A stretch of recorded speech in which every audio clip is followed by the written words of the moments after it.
And Hank Payne told me years later, he said, I got a few calls from trustees saying this was the end of Western civilization.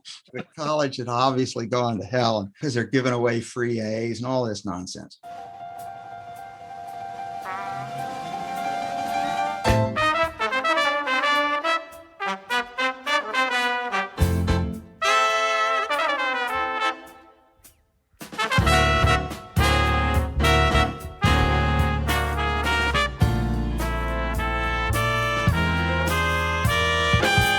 Dave Bolger here, and welcome to Had I Known, a show that explores the journeys of some of the most interesting members of the Hamilton College community. This week's guest is Professor Dan Chambliss. All right. This is another one of those episodes where I feel like I'm making up for lost time and at the same time taking advantage of the school. Taking advantage out of the school by getting exposure to one of the many great professors at Hamilton. There were a handful of professors when I was a student at Hamilton whose names you heard over and over again, whether you had them or not. Professor Chambliss was one of those names. And I never had the pleasure of taking a class with him, but I certainly knew who he was and knew that he was high on the list of favorite professors of many of my friends and classmates. And this week I got a chance to talk to him, just a few days removed from him teaching his final class of a 40-year teaching career. It's pretty wild. And it's clear from this conversation, he's walking away with a lot left in the tank. So I doubt it's the last we've heard from Dan Chambliss. If you were one of those students who had Professor Chambliss high on your list of favorite professors, well, you're certainly going to enjoy this conversation, but you're also going to want to check out an event that the school is putting on Wednesday, May 19th at 7 o'clock Eastern. They're hosting a virtual event called Celebrating Dan Chambliss. They're getting together alumni, current students, and generally anyone who is in love with the man. And they're going to send him off and raise a toast to his 40 years of teaching at Hamilton. You can go to hamilton.edu/alumni/events. You can find the event there, or you can click on the link in the show notes if you want to go register for that event. So what you do is, you listen to this episode, hear a great conversation with a great man, and then you go celebrate with him Wednesday night. Tell him you heard him on this show. Tell him how great it was. So here is my conversation with a man who had just finished a 40-year career teaching at Hamilton College. Here's Professor Dan Chambliss. Hi there. Hello, sir. How are you? I'm doing well. How are you doing? Great. Very well, thanks. Thank you for doing this. I very much appreciate it. Oh, no, it's my pleasure. It's my pleasure. I'm excited to. So retirement, huh? Retirement, huh? Yes. Had Congratulations. my last class, my final class 2 days ago. How was on that? Tuesday. It was great. It was great. The students were swell. We were finishing the course, right? So that was a big chunk of it. They also, when I first came on, though, the cameras were all blank, they were videos. And I said, okay, let's turn them on. And they all turned them on at once, and they all had little signs, thank you. And this was great. They were very, very nice about it, especially considering most of them didn't realize they were signing up for my final class, they're just taking the course. And then I come on and say, I've been here 40 years and this is it, like, oh my God. Yeah. But they were very nice about it. And the class went well. And the time is right for me to retire for a number of reasons. And, so I can't ask for more. I was really, really fortunate. That's great. That's great. Really, Well, congratulations. Yeah. 40 years is something else. Yeah. Thanks. I'm sure you saw a lot of evolution in the college in that. A lot of evolution. Lots. Yeah. So I showed up in 81, and so the Kirkland merger had only been 3-4 years before. So I think I had seniors actually who were women who had come in to Kirkland. Right. and they were not happy. Mm-hmm. Okay, they were Mm-hmm. not happy. A lot of angry faculty on both sides, a lot of angry students, because they weren't going to the place they had signed up for. Yeah. Anybody, right? A lot of really notable misogyny, I would say, that's kind of shocked me. And I had grown up, I went to a boys' military academy for 7 years, so like, but I had not encountered some of the real visceral nastiness I heard from some people, Really? just comments and things that I thought, oh my gosh. So that was a thing. But Hamilton's changed quite a bit, but the world's changed. Sure. The country's changed. Higher ed is quite different than it used to be. The obvious change at Hamilton is that it went from being a men's college to being really co-ed. Yeah. Kind of vigorously co-ed as it is now. Well, I've talked to a few students now from Kirkland. So I've heard a lot about what the student experience was like, but I actually haven't and never actually thought about the faculty piece of that. So you said a lot of angry faculty. Talk to me about that. Well, what happened, of course, now I was not in this boat. I came in when it was Hamilton. Okay. But a lot of my faculty colleagues were faculty who had been hired at Kirkland. And when Hamilton took over, basically, they had to, in effect, reapply to be faculty members and stand for tenure again, for instance. Oh, wow. And a bunch of them got fired, and so every day there would be, not every day, but as a routine thing, there were people being let go who thought they had had a lifetime job. Yeah. At Kirkland, and they were mad and their friends were angry about it, and a lot of resentment towards the administration and things of that sort. So those were all big issues. And that lasted a long time. The bad vibes from that are still going on in some ways. Is that right? Yeah. How in so? fact, well, in the sense that there are still a couple of faculty around who were part of that, who were part of Kirkland. And they carry it on. It's just a thing. In fact, interesting, Hank Payne, who was president the early 90s, once said to me that it was one of the things that really shocked him when he got to Hamilton. He said, Kirkland was 15 years ago and people are still fighting about it, let it go. It's a different world, you're just in a different place. Anyway, so that was an interesting phenomenon. Closing the frat houses had a huge impact. Huge impact. That was my time there. That's right. It had a real impact because you come in again thinking there's one system, and then the system changes under you. Yeah. And that's very tough. I think it was necessary. It definitely had the admissions impact that the college hoped it would, namely. We were having trouble getting high-end women up to that point. And I was actually involved with the trustee committees.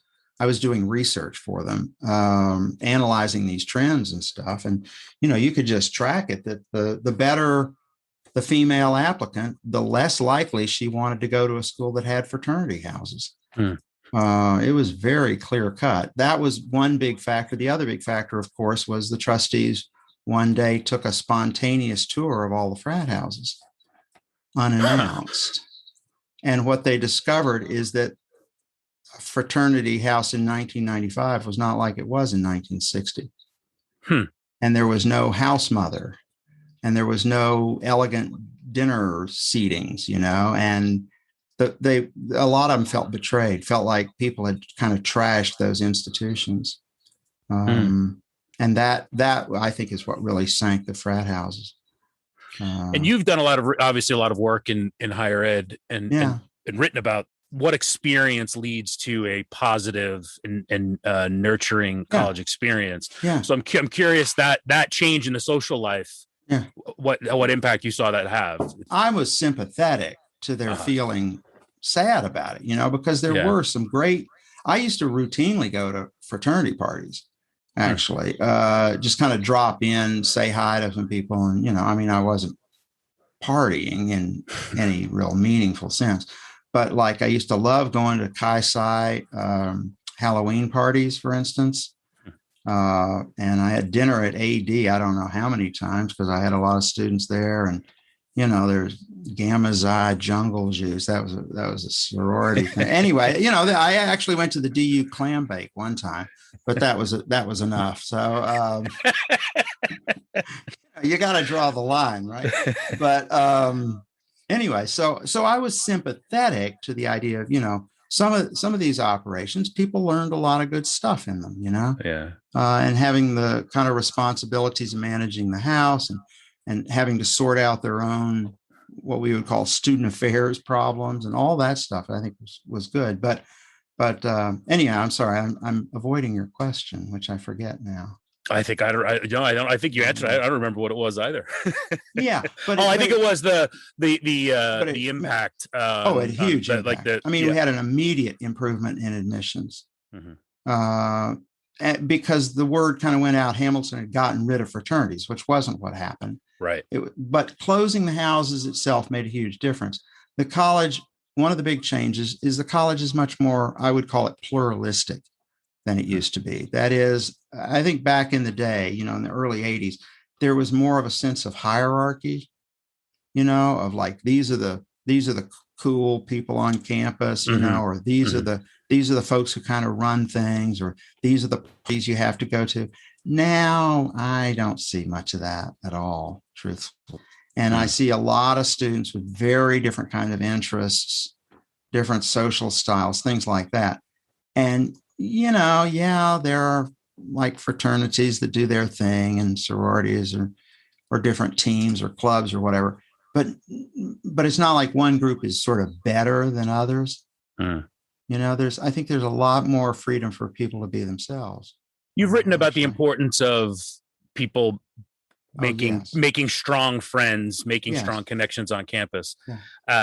There's one view of the world that says weakening fraternities hinders the ability to do that, but I imagine it actually widened it, and because it got people more involved in other things. Yeah, actually, one of the things we found in our research was, in certain cases, fraternities were actually quite detrimental to students' social life in the following sense. Here's the prototype kind of. A guy is recruited to play a sport. Okay. So he comes in and he's on a team right away, which is good for getting to know people, right? And then that team funnels him into a certain fraternity. And that fraternity then blocks a bunch of dorm rooms. Okay. So the team and the fraternity and the housing are all overlapped. They're all the same people. And the problem is that each one of those sites opens the door to meeting a lot of people. Okay. Like, you live in a dorm, you meet a bunch of people. You are on a team, you meet a bunch of different people, right? Would be idea. And you belong to a fraternity and you meet still other people. Okay. That's all to the good. But if you overlap all of them, what happened in a lot of cases was the guys we interviewed who talked about this would say, by the time I was a junior, I'm seeing the same people over and over and over. I'm doing the same thing with the same crew, and it's just getting stale.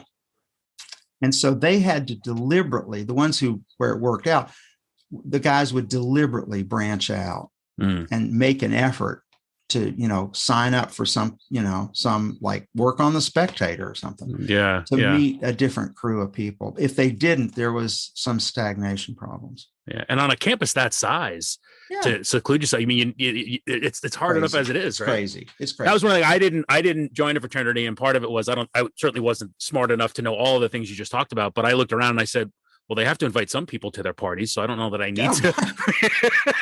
Good point. Right. Why pay the dues when you can just go to the party? That's right. Yeah. No, that's true. But then there are others. Now, that doesn't happen so much for sororities, because a lot of the sororities actually require their members to do outside things. You see, so it's kind of frats and sororities are not the same beast. Right. And that's true nationwide. Interesting. They're different. Yeah. Like a lot of fraternity members, fraternities for life, really.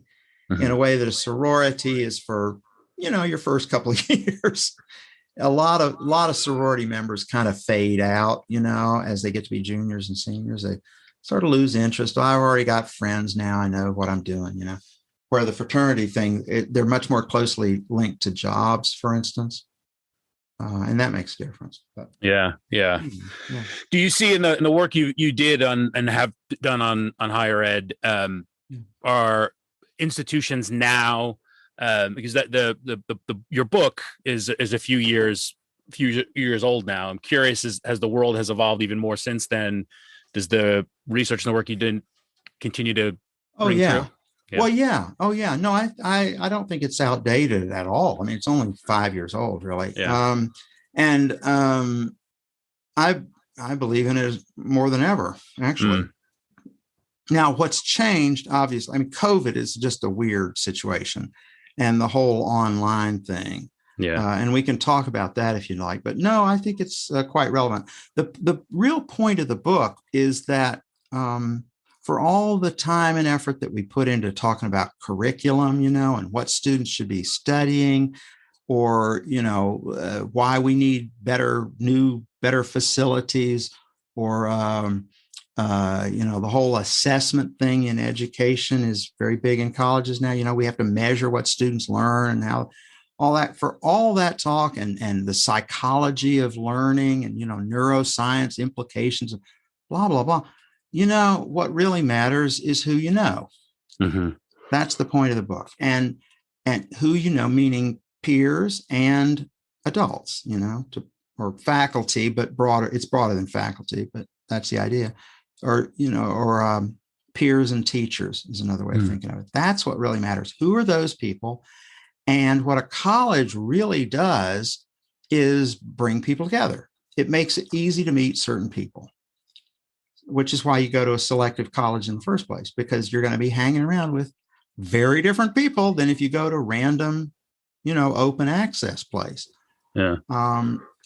So college brings people together, and there are lots of different ways that works. And the book is really about detailing how you meet people based on things the college really has done, a lot of times without knowing it. And even down to the point of you make the point, choose classes based on the professor, not the course itself. Yeah. I think that's really important. And people don't know it. Students come in and they say, well, I loved English in high school. I'll take English here. And you discover it's not the same thing, Right. Right. Or there are courses like sociology they just didn't even have in high school. Right. Or college psychology, let's say, is quite different from what you'd learn in high school about psychology. It's just a different kind of thing. And it's not that one's better or worse, but picking based on your topic can be quite limiting, I find, especially at a liberal arts college. I mean, obviously, if you want to be a chemist, you got to study, you should study some chemistry. I'm with that. But at a liberal arts college, the real benefits are less from the particular topics you study than from learning how to learning how to respond to criticism, learning how to develop a skill. The communication skill stuff at Hamilton is huge. And it really, really matters in life. Yeah. I've done about 50 of these conversations, and the majority of them are with alums. And when they talk about their time, they'll reference a specific professor and maybe a lesson they taught them, a life lesson. Rarely does it come up of a specific subject matter in a class that they learned and have retained. No, it's the professor. Right. That's right. And so I've always thought sociology. I like sociology. I think my subject's really cool and important and stuff like that. But it's also a chance for me to work with a student on something. And whatever it happens, it happens to be sociology, but that's not the point. Really, there's a lot more going on there than the subject matter. Well, I'll tell you, I never had the fortune of taking a class with you because I wasn't smart enough to know this lesson of choose the professor, not the class. But you were one of a few whose names were regularly dropped in student conversations of, oh, I took that Chambliss class, or, it was Chambliss, Ambrose, Klinkner, there are several names that get repeated over and over and over again. And you were certainly one of them. Well, that's partly because we teach social science courses too. Mm-hmm. I mean, those three names you brought up, I think we're all good teachers, don't get me wrong, but we also teach fairly large numbers of students. Mm-hmm. And so you can have I deliberately did that, in fact, because I wanted to have broad impact. Interesting. And I actually had a class, biggest class I ever taught was 144 students. And this was at Hamilton it was in the early 90s, actually. It was a self and society course taught in the old chemistry auditorium, 144 students. That's for Hamilton. That's huge. It's huge. It was crazy. I said, I'll take anybody who shows up. And so everybody showed up. And it was a lecture course, so it was designed in that way. And I said, look, there's a lot of good stuff you get in small classes. And there's some things you can get in big classes. And that's what we're going to try to do here. So, it was good. So talk to me about John Werner and the Prisoner's Dilemma. I had him as a guest, and we talked a lot about that, but I'd certainly love your perspective on scary. Infamous, famous, depending on how you look at it. Moment. It was one of my scariest moments in my career, actually. So what happened is every semester I was teaching intro sociology, and part of the course was about politics and governments and so on. And the question was, how does an unpopular dictator stay in power? If everybody around him hates the guy, why don't they just get rid of him? And so I made this offer. I started kind of as a joke, like my first semester. I just thought, well, it'd be like, suppose I say, if none of you show up for the final exam, I'll give everybody an A. And everybody lights up and they're like, that'd be great, And I said, but if anybody shows up, everybody who doesn't gets an F. And all of a sudden, their faces drop and they're like, oh my God, that's brutal. I said, well, the idea is if you try to shoot the king, you better hit, And so I said, okay, I'll make you a deal, right? If nobody at all shows up for the exam, I'll give everybody an A. But if anybody shows up, then, everybody else flunks. Well, and every year people would get excited. We're going to do it. And it would take them, a couple of days to realize it's basically impossible, because you'd have to be insane. You're putting your whole college GPA on the line. And if you're an A student, there's no payoff, right? You're going to get an A because you're an A student. Why risk everything just to be funny or cute or ambitious or I don't know what? Anyway, so here I am, like 8-9 years into my college career. And I come in and I said, if everybody, skips the exam, you all get it. John Werner, as I recall, he blurted out in class, we're going to do this. And people are looking at him like, you're a moron, And he was kind of a wacky guy in some way. He was a visible figure from fairly early on because he was trying different stuff. Yeah. And anyway, so John says, no, we're going to do this. And I swear, I'm not sure he actually did much schoolwork that semester because he spent, as far as I could tell, full time trying to make this thing happen. And he had these schemes where like they were going to get a bus and take the whole class to Albany. And they were going to hire bouncers and they were going to, he went through a whole litany of different possibilities. And then he comes back from, I think he came back from a midterm break or something. And so John, he was from New York, I think, at the time. I always think of him as a Boston guy. But anyway, he comes back and he had apparently talked to some real estate lawyer who was talking about condominiums and how when you go condo, you have this thing where everybody has to sign a contract and it only becomes valid if everybody signs it, right? So John draws up this bogus contract. It looked very official. He had it printed on, it looked like some, big legal document. And it was a thing that said, I promise, not to show up for the final exam. This only becomes valid if everybody else in the class signs. And I agree to be legally liable for damages to everybody else in the course if I, in fact, show up. Well, now that's got teeth. Mm-hmm. You look at that and you go, wait a minute. Once everybody agrees to this, I could get sued for taking the exam. Well, so anyway, you get the. And are you aware that this is happening at the time that the contract is being? Oh yeah, I was aware. And well, that was what I was saying to you. The scariest moment in my college career was realizing, they're going to try doing this, and I could be in serious trouble here, because what if one person shows up? Uh-huh. And then you're flunking the rest of the class and got to deal with. That'll go over well. Like now I'm thinking there are going to be 60 something angry pairs of parents coming after me, really angry. Yeah. Not to mention the dean and the president. Anyway, so they do this whole contract. And part of the problem was actually finding the students, because anyway, it was a big class. There were 2 sections and all this. And there was no social media. You understand? This is sure. Yeah, right. That. So, all right. Anyway, John gets them to sign the contract, and he distributes copies all over the campus. So everybody knows, right?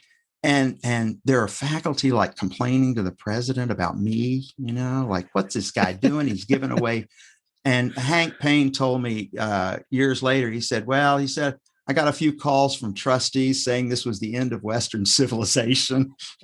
The college had obviously gone to hell, and, because they're giving away free A's and all this nonsense.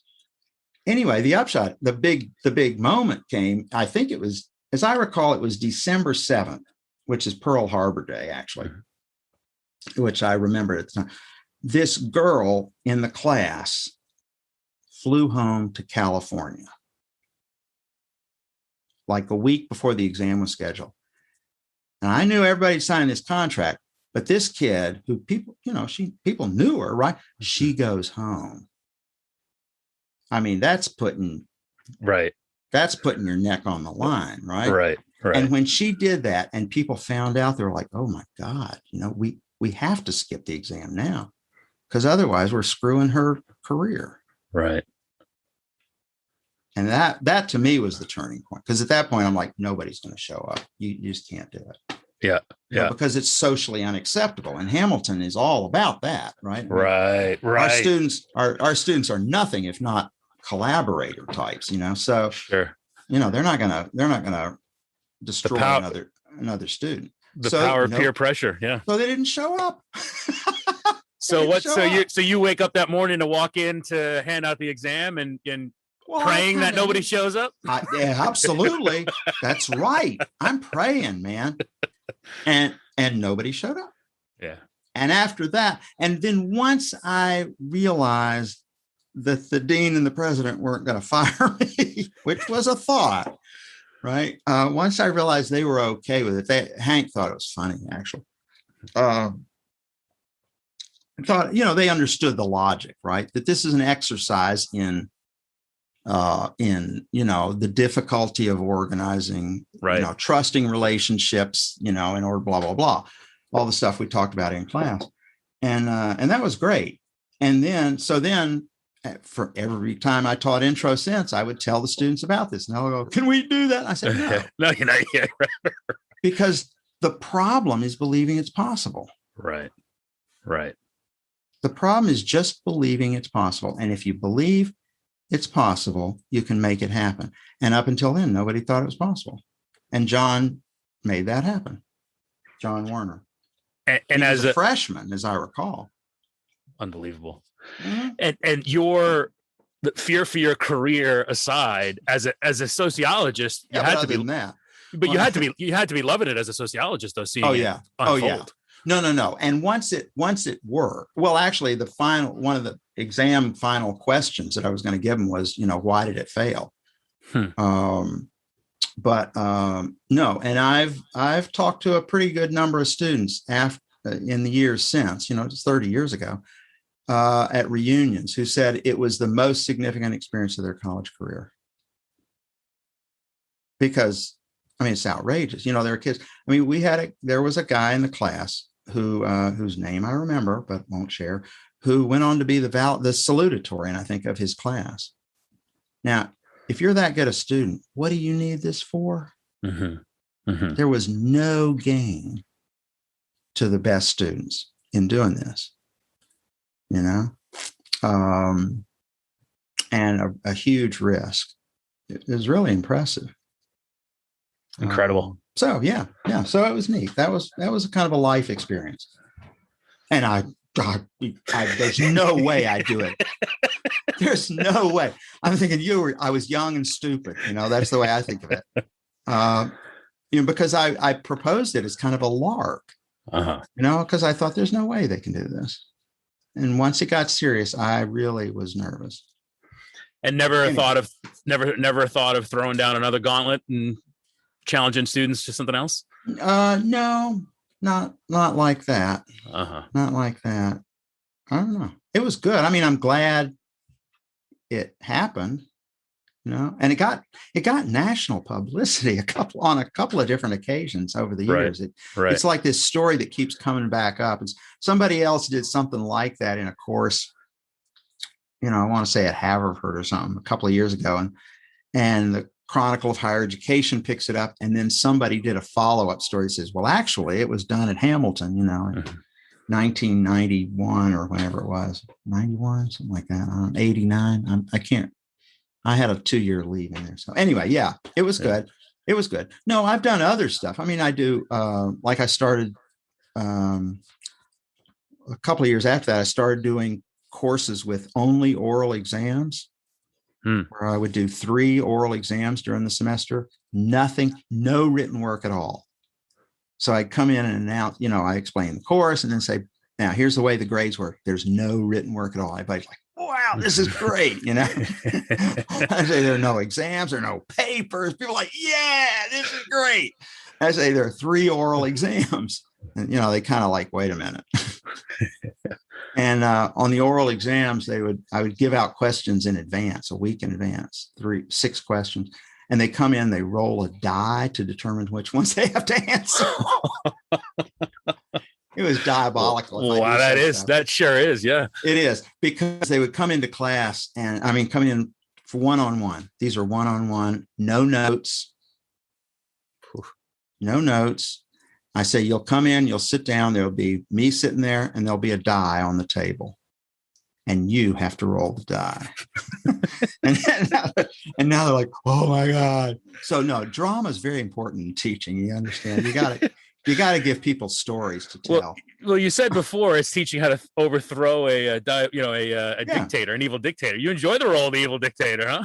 I enjoy playing at it. Let's put it. I don't actually do it, but they would roll the die. And I have, again, reunions, you know, which I hope come back pretty soon. Yeah. But I've had former students from years back, 20 years back, come in my office, right? Hey, how you doing? We start chatting, and I'll pull open my drawer and pull out a die. And they're like, no, not the die. So that's pretty funny. But it's dramatic, right? And the first time you do it, like I do this in intro. So freshman year, you know, you're like 5 weeks into your freshman year and you got a one-on-one oral exam with a senior professor, right? Yeah. It's terrifying. Sure. It's terrifying. And they've never done such a thing and so on. So I would sort of teach them how do you prepare, right? Yeah. Do this, do that. I even had a checklist for a while. Do this, do this, do this. Come in, you do this. If you do it, you'll be scared as the dickens, but you'll do okay on it. Right. And what would happen is people got better.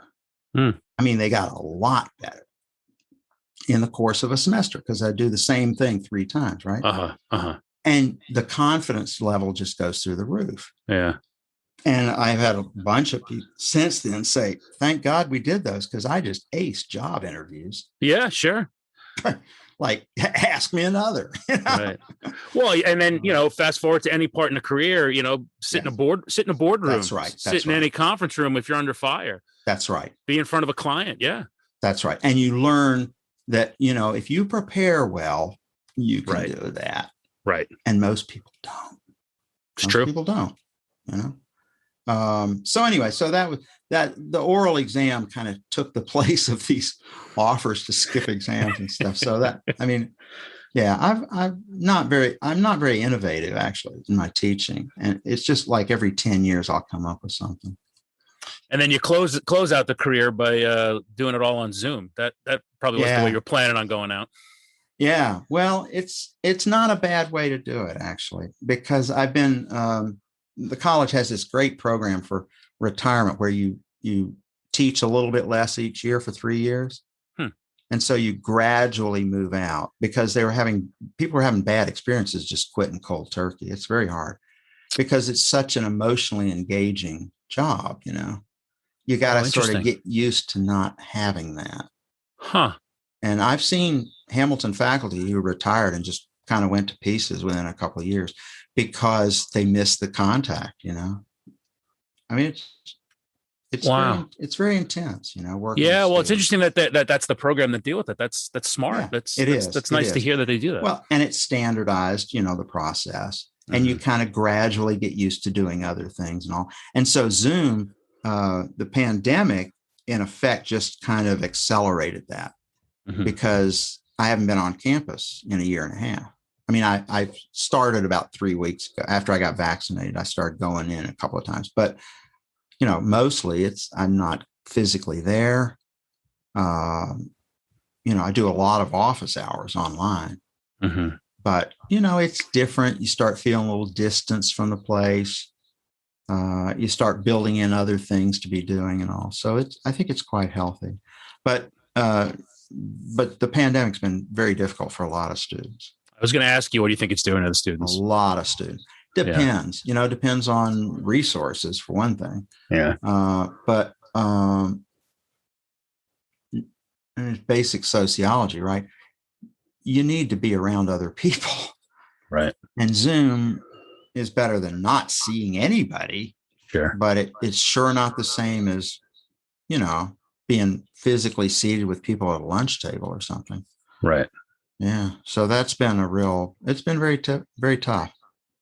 And I wonder what it does. You're talking about 50% of some of those students' college career taken away from them. Oh yeah. What that does to the long-term engagement for those alumni classes, for the school, and it's going to be it's a long-term problem for some of the students. I think you're exactly right. Yeah. They won't feel the same level of connection to the school at all. There's no way they can't possibly. Yeah. No, I think that's probably correct. And then I know another part of the work you do is on, working with organizations and looking at organizational design. So these students are then going into a changing workforce because everyone, there's a reckoning coming of a workforce who's been home for the better part of a year, and many of them I think people are yearning for that interpersonal connection you're talking about. Yeah. But I think a lot of people are also getting used to keeping their slippers on and not getting on a train or a subway or driving. Yeah. And I'm not sure that a lot of companies are ready for the reckoning that's coming. Yeah. I have no idea how this is going to play out because it'll change the kind of people who are good at it, for instance. Right. Just to take a simple example. I think you're right. It will dramatically lower the connection that they're going to feel to their employer. Yeah. From that end of things. But you realize we're already in let's see how to say, an economic disaster in a sense for new college graduates and this has been since I count it since the Great Recession, since the 2008 recession. When students started having much more, Hamilton students started having a lot more difficulty getting jobs than they had before. And the jobs didn't pay as well, and they didn't last as long, and very uncertain situation for a lot of people. And certain industries being more or less wiped out. Right now, you think of retail right now. Good luck. Right. And it wasn't that those were always high-paying jobs, but it was a starting point, right? And you work in a shoe store for a while, and you get promotion, and then you find something, whatever. But a lot of those have been massacred during this whole thing. Yeah. By Amazon. So, or online sellers, various sorts. But, so our students are facing a very difficult job market. Yeah. And I got no magic answers on that. I mean, that's the world. Right. It's not Right. that Hamilton's bad at that at all. I mean, we're really good at it. And we got a great career center operation, and the networking and all that is fabulous. And I just can't imagine what other people are going through. Regardless of what the economy is looking like, you have a lot of businesses that just got a taste of a different world and realizing that there are expenses that they don't need to be making anymore. And why pay for office space? That's exactly right. You can do that. Exactly right. Right. No, that's true. I was talking with a former student just yesterday, recent grad, who's saying exactly that. Say they now realize they don't need to pay for our office, and so I'm paying, heating bills all day and all that.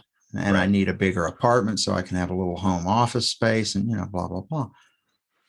It's these two forces at work. I mean, I was experiencing way before the pandemic. At one point, I was running a small ad agency, and we were dealing with, it would start with building in more flexible work arrangements for working mothers or working parents. Huge. And that was important. But then we'd have the 20 somethings or the single people saying, well, wait a minute, why can't I have a flexible arrangement? Right. That's right. And I think, like many things, the pandemic has just accelerated all of that.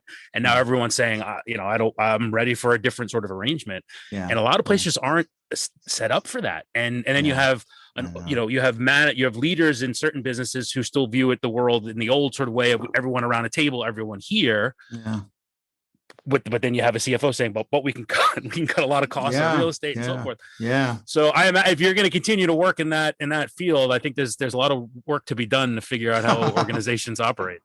I wish. I probably won't, is the truth. I used to, and when my first 15 years at Hamilton, I was teaching organizations courses all the time. And that was really my specialty in grad school, was social psychology of organizations. The truth is I've kind of moved away from it. And now I still do a decent bit of management consulting, but it's mostly internal research stuff, like either company-wide surveys or focus groups, comparing different levels, or 360 interviews. I'm sure you're familiar with that. Sure. We're going through it right now. So I do a lot of that stuff, but not personally. I don't do much org design work anymore. I mean, I work with a consulting firm that does that, but I'm not the one who does it. So sure. I don't know. And what you're asking about, predicting how to deal with that, like, you got to talk to, Dave or something like that. I don't know. Yeah. I don't know. It's tough. Do you think, pandemic aside, just the type of students coming out of Hamilton, are they prepared for this modern working world? Yeah, that's a great question. I think so.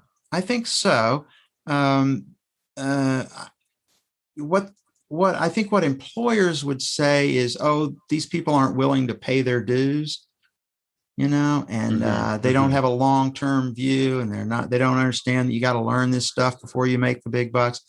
And I think from the students' end,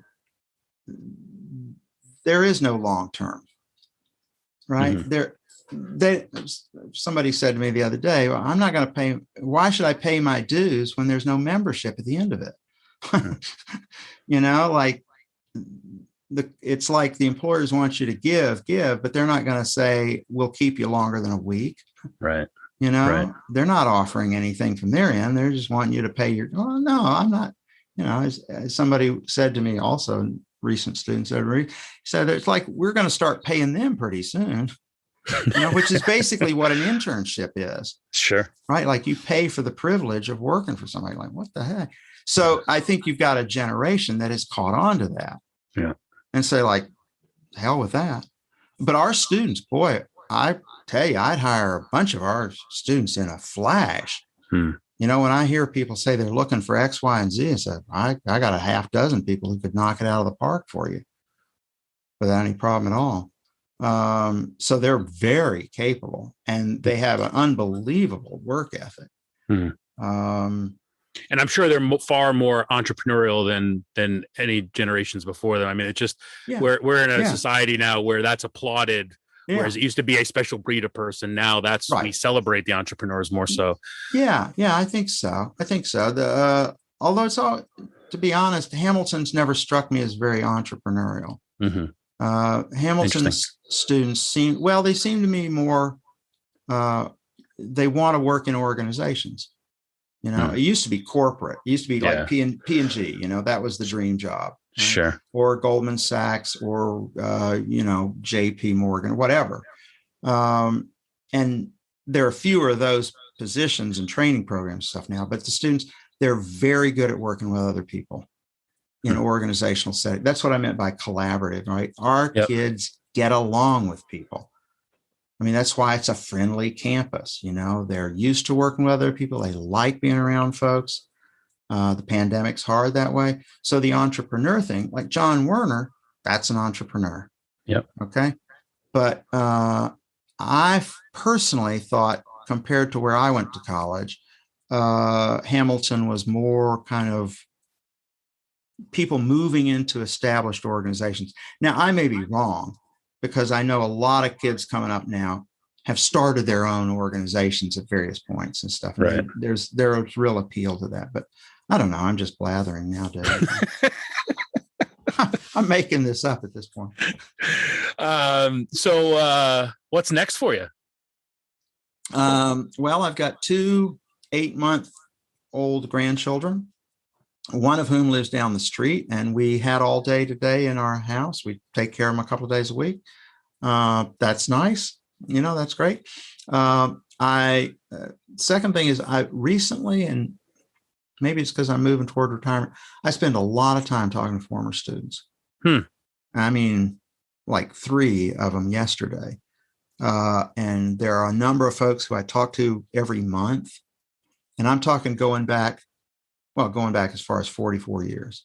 Wow. I started teaching when I was in grad school, and there's somebody from 1977 who I had in my first class who I talk to every month. I got a text message this afternoon from somebody who graduated in 93, I think. But I know I keep up with scores of former students. So that's a thing. And the other thing is, I've got a file sitting under my desk of probably 50 different potential articles I want to write, as well as 2 book files over here on the other side of books in preparation. And now, I don't know if they'll happen. The short ones, the articles, I love writing 700-word op-ed pieces, that kind of thing. I've done a few of those in my life, but they hit, they worked, and people like them. And so I'd sort of like to try that. But, there's all the family stuff and I also like to say retirement was invented so you had time for your doctor's appointments. And that seems kind of true, once you figure in the various amount, I mean, when you start having multiple dentists, it's getting kind of serious. For different specific, and there's nothing huge, but it's just getting old.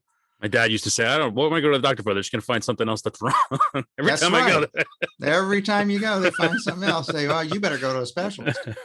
What are give me some, what are the topics you're exploring? What's striking your fancy in some of those articles? A lot of higher ed stuff. I feel like I really want to write some things about teaching, because not just because I'm good at it in certain respects, right? I mean, I think there are reasons. Let's say, to the extent that I'm successful as a teacher, I think there really are specific, concrete reasons I could give for that.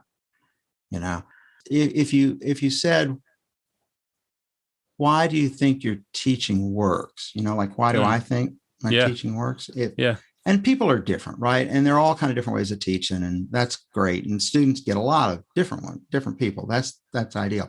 But for me, the key is something like, I think a lot of I think too many professors went into this job because they want to be the smartest person in the room, right? And they've been the smart, they've gone through school and done real well. And, they like that sort of success, which was not my history, actually. I mean, I was a good student, but I was not like anything spectacular. But so I've never particularly cared about that, but I actually enjoy seeing other people do well. Seeing other people do well, which is an odd trait. I mean, I have my streaks of jealousy and stuff, but in general, like with students, I go in a room with Hamilton students. I never assume that I'm going to be the smartest person in the room. I think, and I'm a bright guy. I'm not dissing myself, but, and I really understand the material well because they're young, they just haven't had the time to learn it.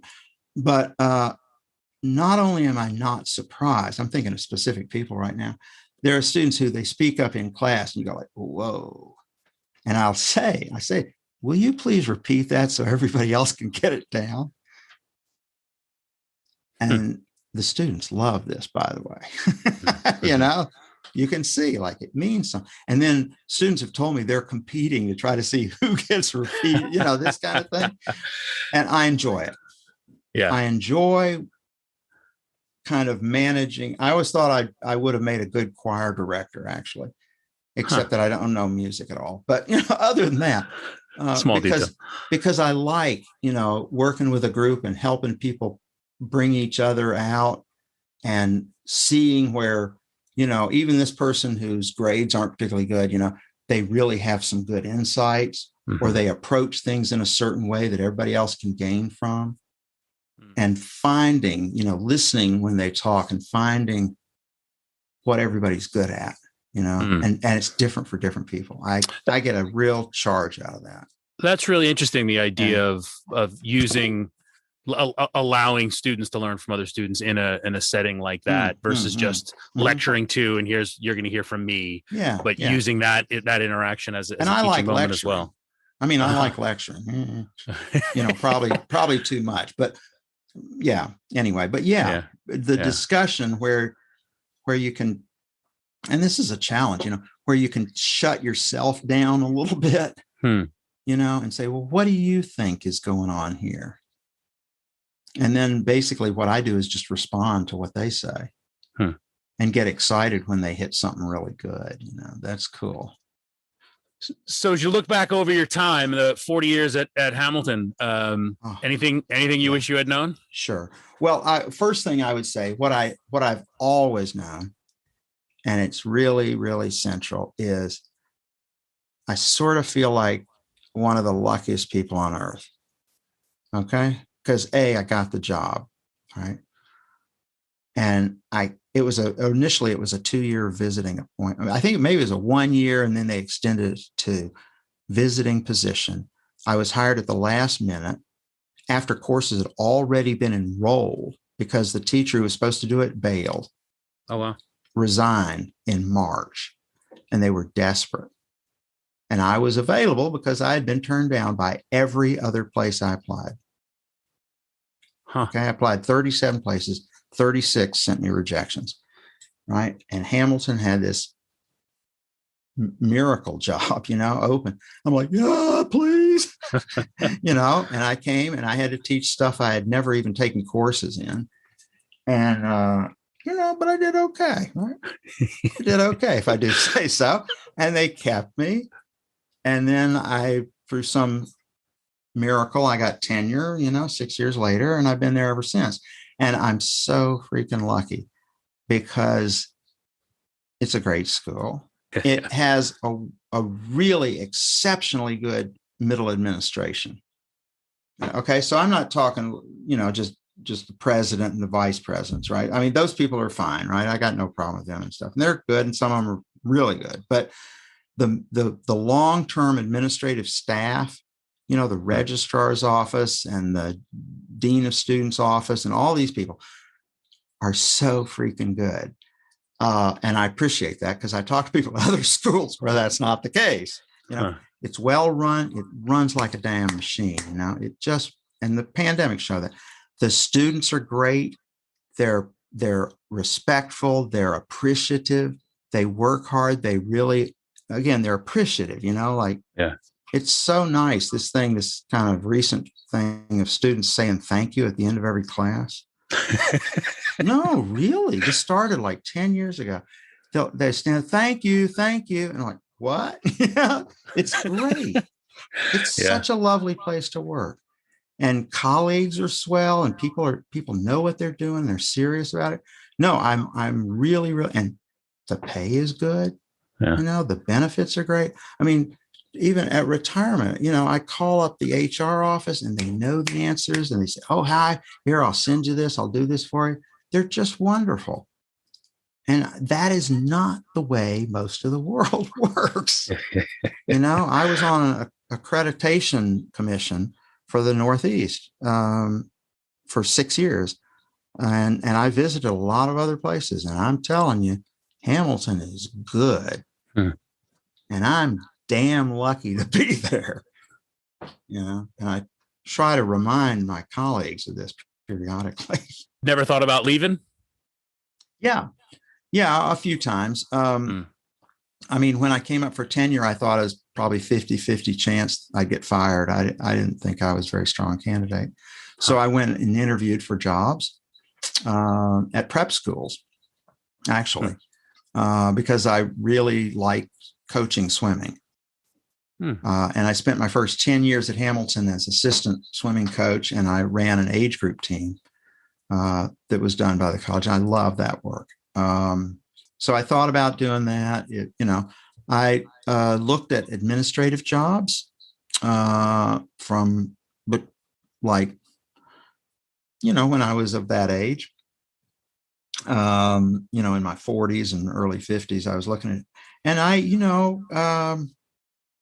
thought about it, and it's a good thing I didn't do it, I would say. I mean, administrative, like being a dean of faculty. Yep. Or provost. And I, got as far as high, finalist interviews and stuff. And then I started thinking about it seriously, and you start seeing the drawbacks, and I'm so glad I didn't do it, because I would have been lousy at it. Not dealing with the headaches and the politics and basically I want people to like me. That's not a good trait for an administrator, because it's not going to happen. Like you're just doomed.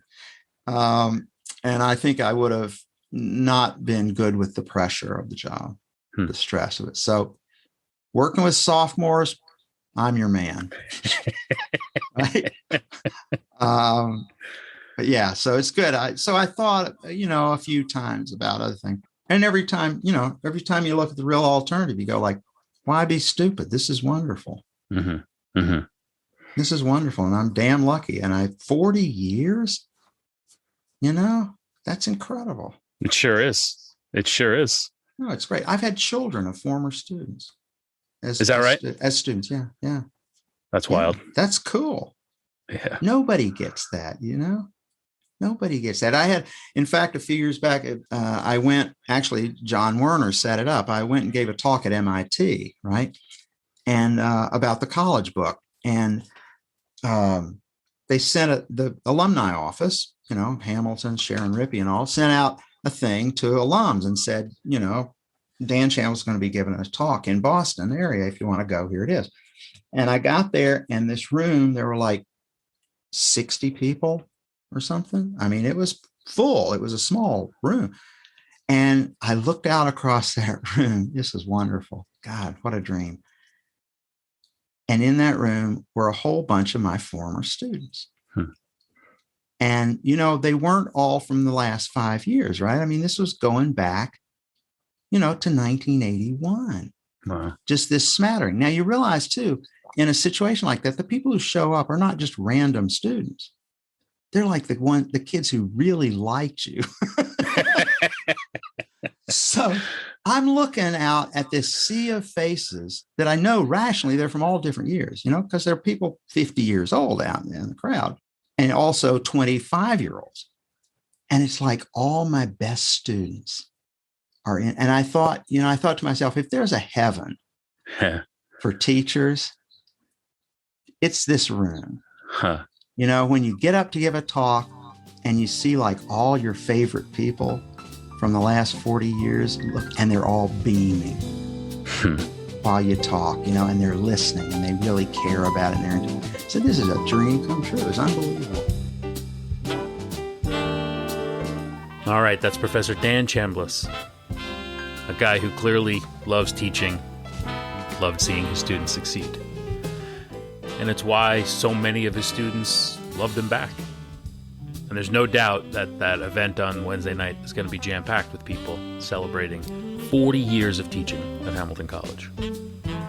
It'll be interesting to see what the future holds for Dan. I will certainly keep an eye out and look forward to reading whatever it is he decides to publish. My thanks to Dan Chambliss for joining, and best of luck in retirement. You have been listening to Had I Known on WHCL-FM, Clinton, New York. Had I Known.buzzsprout.com. Had I Known Show on social media. As always, my thanks to Dr. Michael Woods for supplying the music on the show. And once again, Doc is going to play us out. Hope you enjoyed the show. We'll talk to you next week.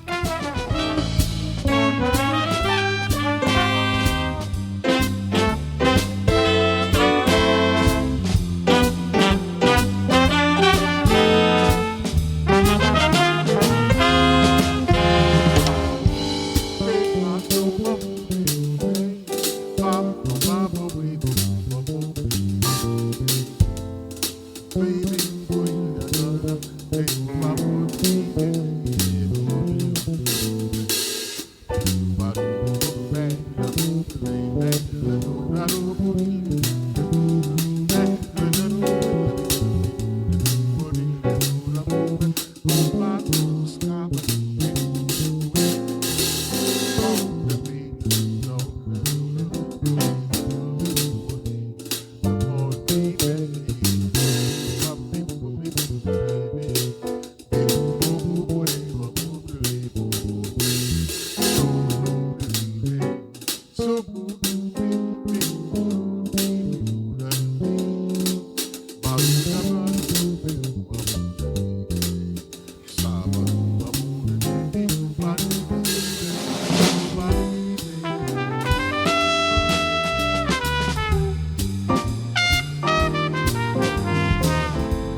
podcast show on your radio or take it to go.